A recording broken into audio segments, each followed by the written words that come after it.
This review contains spoilers. 8.8 How it's gotta be. There's rarely a reason for a television show to go longer than its typical running time. If it's a show like Game of Thrones, who are making miniature movies and trying to cram a significant amount of material into a shorter amount of time, it makes sense. If you're a show like The Walking Dead, there is not a lot of need to go past the usual running time because there's going to be plenty of opportunities to tell the rest of the story in future episodes. The Walking Dead has been on 8 seasons at this point, and isn't going away anytime soon. Despite the slipping ratings, it's still one of the most popular programs on cable, and it has to be a huge moneymaker for AMC given the amount of commercials that can be crammed into an episode. So the extended mid-season finale of The Walking Dead feels longer than it is, thanks in no small part to some very strange decisions to pad out the episode. Specifically, there's a lot of staring at nothing from pretty much everyone. The show opens and closes with montages of close-ups of people staring into middle distance at nothing. In the middle of the episode, just in case you haven't gotten enough, there is more staring at nothing. It's all supposed to be moody and evocative, showing off the emotional turmoil of the group and its members, but it just ends up being a guessing game, a who's who of characters that may or may not be easily told apart.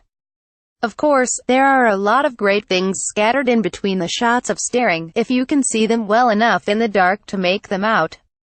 That's another criticism of The Walking Dead as of late. Things are so dark on screen that it's difficult, if not impossible, to tell what's going on at certain points.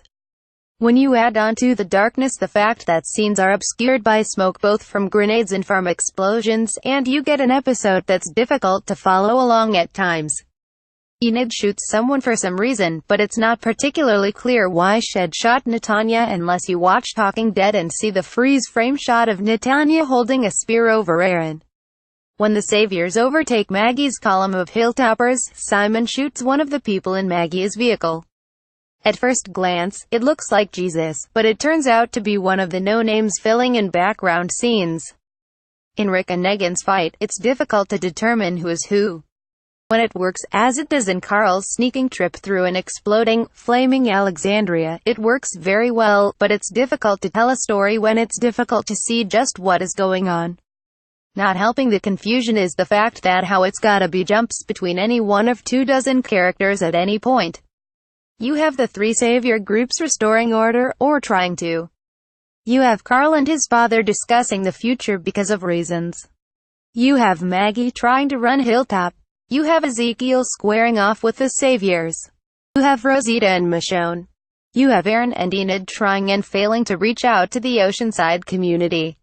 Rick's very quickly abandoned by the Junkyard Gang. That's easy enough to do when it's someone recognizable, like Simon or Negan himself, but for a lot of these characters, they just don't look distinctive enough, or I simply don't care enough to keep track of them, and some of the choices made by Michael E.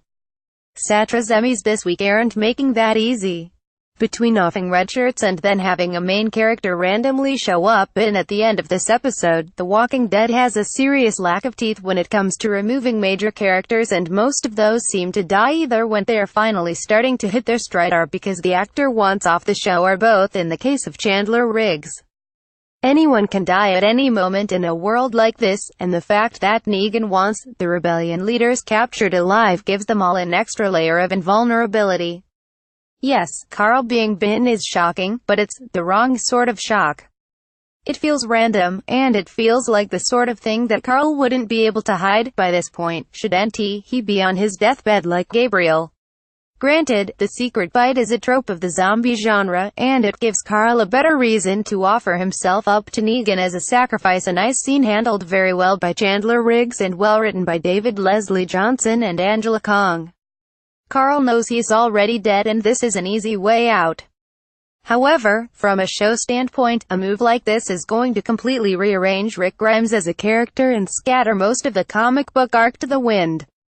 Rick's only reason to live has been Carl this whole time. Carl is very much still Rick's driving force, and I'm not sure Judith and Michonne are enough to keep Rick sane in this new world. Perhaps more crucially, Carl has been one of the driving forces behind this new civilization.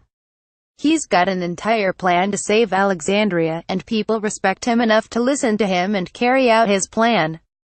Clearly, he's become something for his people to rally behind in the absence of Rick, even if the only person who sees that potential and acts on it is Negan. Rick still sees Carl as a little boy. No doubt that colors the perception of Carl by his old friends, too. Only an outsider to the group can look past the bad hair and floppy hat and see that Carl is just as strong a leader as Simon or Rick, if not stronger. And now, that's all for naught. Perhaps it's just as well I would never deny a person the opportunity to go to college or explore other career opportunities. While Carl has had 2 or 3 good episodes this season, for the most part, he's been ignored or pushed aside in favor of other characters. Walking Dead is a strangely crowded show for a show about the ravenous, faceless, hungry dead. Being bitten by a zombie is a pretty reasonable way for a character in this world to die, even if it's treated like a cliffhanger than a legitimate character-altering moment. Carl won't be gone after this. There's a whole second half of a season out there, and Carl can still play an important part in it. He might be dead in weeks or hours. The Walking Dead has never been concerned with consistency, particularly where zombie bites are concerned. One thing's for sure, if they clear this up with a dose of antibiotics only to have Carl meet the fates of Abraham and Glenn, I'm going to be absolutely livid. Read Ron's review of the previous episode, Time for After, here. U.S. correspondent Ron Hogan has thought about growing a mullet, but a mullet and a giant beard might be too much hair on one face, and he's not getting rid of the beard. Find more by Ron daily at PopFi.